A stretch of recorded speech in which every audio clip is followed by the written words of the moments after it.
கர்த்தர் நல்லவர், அவர் கிருபை என்றும் உள்ளது. ஆதியாகமம் 2வது அதிகாரம் 7வது வசனத்தில் தேவன் தன் கைகளினால் சிருஷ்டிக்கப்பட்ட மனிதனுக்கு முதல் முறையாக தனக்குள் இருந்த தன்னுடைய சுவாசத்தை கொடுக்கிறார். அந்த சுவாசம் சென்றவுடன் அந்த மண்ணாகிய மனிதன் ஜீவனுள்ள ஆத்துமாவாக மாறினான். வேதத்தில் ஒரு அழகான வசனம் உண்டு. மண்ணானது மண்ணுக்கு திரும்பும், ஆவியானது தன்னை தந்த தேவனிடத்தில் புறப்பட்டு போகும். நிச்சயமாக. ஆனால் இந்த நாட்களில் ஆண்டவர் உங்களுக்கு சொல்லுகிற ஒரு காரியம், யோவான் 3வது அதிகாரம் 8வது வசனம், ஆவியில் பிறந்தவன் காற்றை போல் இருக்கிறான். காற்று எந்த திசையிலிருந்து வருகிறது என்றும் அது எங்கே போகிறது என்றும் நமக்கு தெரியாதது போல, ஆவியில் பிறந்தவனும் ஆவியால் நடத்தப்படுகிறவனும் எங்கே செல்கிறான், எதை செய்கிறான் என்பதை சாதாரண மனிதர்களால் நிதானிக்கவே முடியாது. 1 கொரிந்தியர் 2வது அதிகாரத்தில் ஒரு வசனம் உண்டு. ஆவியில் நடக்கிறவனை ஒருவனாலும் நிதானிக்க முடியாது. நிச்சயமாக இந்த சத்தத்தை கேட்டுக்கொண்டிருக்கிற உங்களுக்குள்ள ஒரு தெய்வீக சுவாசம் இருக்கிறது, ஒரு தெய்வீக காற்றடித்து கொண்டிருக்கிறது. இந்த காற்று என் பரிசுத்த ஆவியானவர். இந்த காற்று உலகத்தில் உள்ளவைகளைப் போல் அல்ல. இந்த சத்தத்தை உங்களால் கேட்க முடியும், இந்த காற்றை உங்களால் அனுபவிக்க முடியும். ஆனால் இந்த காற்று உங்களுக்குள் இருந்து உங்களை எப்படி நடத்தி கொண்டு போகும், இது எங்கே செல்லும், எப்படி உங்களை பயன்படுத்தும் என்பதை உங்களால் நிதானிக்க முடியாது. ஆனால் நீங்கள் செய்ய வேண்டிய ஒரே ஒரு விஷயம், இந்த காற்று உங்களை எந்த வழியில் நகர்த்தி கொண்டு போகிறதோ, எந்த வழியில் உங்களை நடத்தி கொண்டு போகிறதோ அந்த வழியில் நடக்க கற்றுக்கொள்ளுங்கள். எசேக்கியேல் 1வது அதிகாரம் 20வது வசனத்தில் எசேக்கியேல் சொல்லுகிறார், ஆவி போக வேண்டும் என்றிருந்த எவ்விடத்திற்கும் அவைகள் போயின.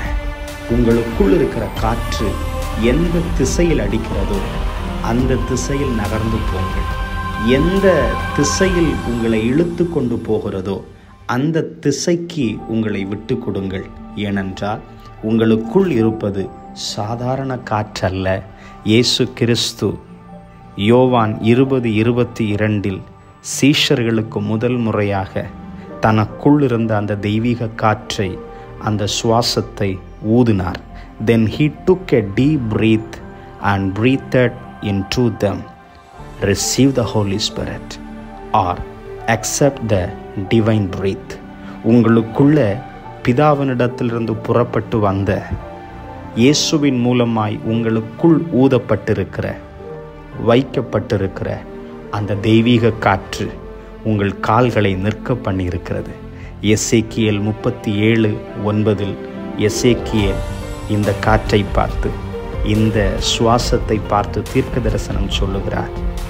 இந்த எலும்புகளில் மேல் வந்து அமருங்கள், இந்த எலும்புகள் எல்லாம் உயிர் பெறும் என்று சொன்ன உடனே அந்த சுவாச காற்றாகிய ஆவியானவர் இந்த உலர்ந்த எலும்புகளுக்கு பலனை கொடுத்தார். வெளிப்படுத்தல் 11:11 3.5 நாட்கள் வீதியில் கல்லறை கிடைக்காமல் மரித்து கிடந்த 2 தீர்க்கதரிசிகளுடைய சரீரத்தில் ஜீவ ஆவி வந்ததென்றும், அவர்கள் காலூன்றி நின்று அவர்கள் மேகத்தில் பிரயாணம் பண்ணினார்கள், வானத்துக்கு எடுத்து கொள்ளப்பட்டார்கள் என்றும் சொல்லப்படுகிறது. அந்த ஜீவ ஆவி வேறு ஒன்றுமில்லை, உங்களுக்குள் இருக்கிற கிறிஸ்துவின் மூலமாய் நமக்கு அருளப்பட்டிருக்கிற இந்த பரிசுத்த ஆவியானவர். அப்போஸ்தலர் 27வது அதிகாரத்தில் பவுல் பிரயாணம் பண்ண படகு சீக்கிரத்தில் பாதிப்பை சந்திக்கும் என்று பவுல் தன்னுடைய ஆவியிலே அறிந்து கொண்டு சொல்லும்போது அதை யாருமே கேட்கல. தென்றல் காற்று அடித்த உடனே இவர்கள் எல்லாரும் நினைச்சாங்க நமக்கு சூழ்நிலை சாதகமாய் வந்ததுன்னு சொல்லி இந்த தென்றல் காற்றை நம்பி கிரேத்தா தீவுக்கு ஓடி போனார்கள். ஆனால் குறிப்பிட்ட சில நேரங்களுக்குள்ளே யூரோ கிளித்தான் என்கிற பயங்கரமான சுழல் காற்று அடித்து அவர்களுடைய சரக்கு கப்பல்களில் இருந்த சரக்குகளும் தடவாளங்களும் நங்கூரங்களும் அவர்களுடைய ஆகாரங்களும் செலவழிக்கப்பட்டது. அவர்கள் அநேக நாள் புசிக்காமல் குடிக்காமல் பயத்தோடு துக்கப்பட்டு கொண்டிருந்ததை வேதம் அழகாக சொல்லுகிறது. உங்களுக்கு வெளியே நடக்கிற இந்த உலகத்தில் இருக்கிற சூழ்நிலைகளை கண்டு நகர்ந்து போகாதிருங்கள். ஒருவேளை நீங்கள் நினைத்தது போல உங்கள் கண்களுக்கு முன்பதாக சில காரியங்கள் நடந்து கொண்டிருக்கலாம்.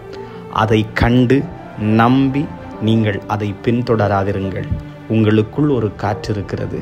உங்களுக்குள் ஒரு தெய்வீக சுவாசம் என் தேவனால் வைக்கப்பட்டிருக்கிறது. அந்த ஆவியானவர் உங்களை எப்படி நடத்துகிறாரோ அப்படி நடத்து போங்கள். ஒருவேளை அவர் உங்களை நகர்ந்து போக சொல்லும்போது உங்களுக்கு வெளியே அடிக்கிற இந்த உலகத்தில் அடிக்கிற சில காற்றுகள் சூழ்நிலைக்கு புறம்பாக இருக்கலாம். கவலைப்படாதீங்க, சோர்ந்து போகாதீங்க. வெளியில் அடிக்கிற காற்றை நம்பி உங்கள் கால்களை திடப்படுத்தாதீங்க. உங்களுக்குள் ஒரு காற்று அடிக்கிறது. உங்களுக்குள் ஒரு சுவாசம் இருக்கிறது. அவர் உங்களை என்ன சொல்லுகிறாரோ அதை செய்ய கற்றுக்கொள்ளுங்கள். அவர் சொல்லுகிறதை செய்வதற்கு உங்களை விட்டு கொடுங்க. நிச்சயமாய் ஆவியானவர் உங்களை கொண்டு பலத்த காரியங்களை செய்வார். ஆமென். Thank you all.